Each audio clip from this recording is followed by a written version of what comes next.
Raja Ampat melihat laut dari dekat. Kalau kamu umat Nabi Muhammad, jawablah salam dengan semangat. Assalamualaikum warahmatullahi wabarakatuh. Bismillahirrahmanirrahim. Alhamdulillahirabbil alamin. Assalatu wassalamu ala asyrafil anbiya'i wa mursalin wa ala alihi washabihi ajmain. Amma ba'du. Pada hari mulia ini, marilah kita panjatkan puji dan syukur kepada Allah yang telah memberikan berbagai macam nikmat tidak terhingga pada kita semua. Tak lupa salawat berangkai salam kepada Nabi Muhammad SAW, manusia mulia, Nabi pilihan yang kita harapkan syafaatnya fil yaumil qiyamah. Kaum muslimin dan muslimat rahimakumullah, pada peringatan Maulid Nabi ini, izinkanlah saya menyampaikan sepatah dua kata ceramah singkat dengan tema Nabi Muhammad SAW sebagai suri tauladan. Apakah kita sudah mengenal Nabi Muhammad? Yuk sebentar kita bernyanyi. Abdullah nama ayahnya, Aminah ibundanya, Abdul Muthalib kakeknya, Abu Thalib pamannya, Khadijah istri setia, Fatimah putri tercinta, semua bernasab mulia dari Quraisy ternama. Nah, itu sepenggal cerita tentang Nabi Muhammad SAW. Hadirnya Nabi Muhammad SAW di dunia telah tersebar dalam kitab-kitab Allah. Bahkan sebelum beliau lahir dan Al-Quran diturunkan ke Lauhul Mahfuz, Nabi Adam alaihi salam telah menyaksikan posisi cahaya Nabi Muhammad SAW berada sangat dekat dengan Allah SWT ketika ia pertama kali diciptakan. Kelahiran Nabi Muhammad SAW menjadi kerinduan umat manusia yang mengharapkan dunia menjadi lebih baik dengan kebenaran dan ajaran yang lurus. Beliau membawa agama rahmatan lil alamin, yaitu Islam, membawa kitab-kitab suci penuh kebaikan, yaitu Al-Quran, dan menjadi suri tauladan bagi manusia.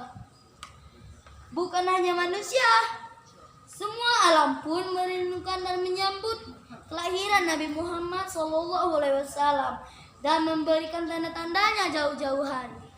Kaum muslimin dan muslimat rahimakumullah, malam itu saat kelahiran Nabi Muhammad SAW terasa sangat syahdu dan tenang, namun dipenuhi cahaya. Bahkan dalam suatu kisah dikatakan terdengar suara gemuruh bagaikan malaikat yang sedang bertasbih. Bahkan ibunda Rasulullah SAW, yaitu Siti Aminah, merasa bahagia, tenang walau dalam keadaan sendirian tanpa suami jelang kelahiran beliau. Pada hari Senin 12 Rabiul Awal tahun Gajah, di malam yang tenang bertepatan dengan 29 Agustus 580 Masehi, Rasulullah SAW dilahirkan ke dunia.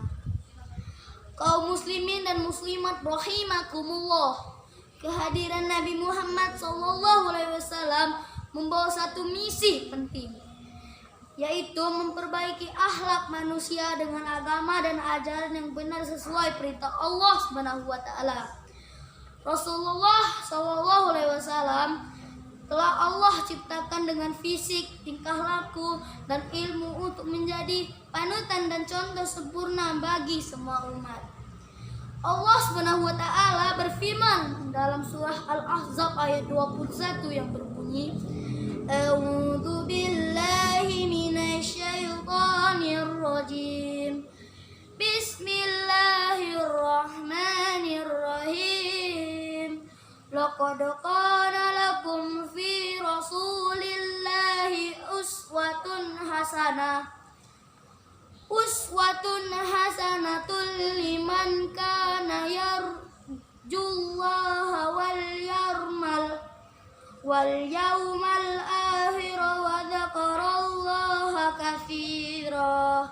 Artinya, sesungguhnya terdapat dalam diri Rasul teladan yang baik bagi mengharapkan ridho dari Allah dan ganjaran di hari kemudian, dan dia banyak menyebut nama Allah.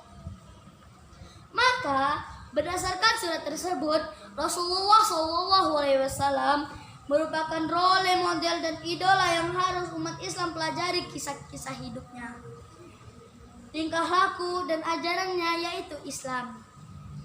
Bukan hanya dicintai oleh para sahabat, namun musuh-musuh beliau juga mengagumi kesempurnaan akhlak beliau hingga mampu membawa Islam luas ke berbagai negara. Kaum muslimin dan muslimat rahimakumullah, peringatan Maulid Nabi Muhammad SAW menjadi pengingat hati dan pikiran akan kelahiran nabinya, para nabi yang sangat mulia dan mencintai umatnya. Mengenang kembali perjuangan dan kebaikan budi pekerti Nabi Muhammad SAW yang patut kita teladani agar menjadi orang-orang yang selamat dunia akhirat. Mengapa kita tidak mau mencintai beliau sedangkan beliau akan selalu mencintai umatnya dengan memberikan syafaat kelak saat umat lain ditinggalkan? Marilah perbanyak sholawat kepada Rasulullah SAW. Allahumma sholli ala Sayyidina Muhammad wa ala ali Sayyidina Muhammad. Di ujung waktu, perkenankan saya mengakhiri ceramah singkat tentang Nabi Muhammad SAW sebagai teladan dengan memohon maaf bila ada kata-kata yang salah. Akhirul kalam, assalamualaikum warahmatullahi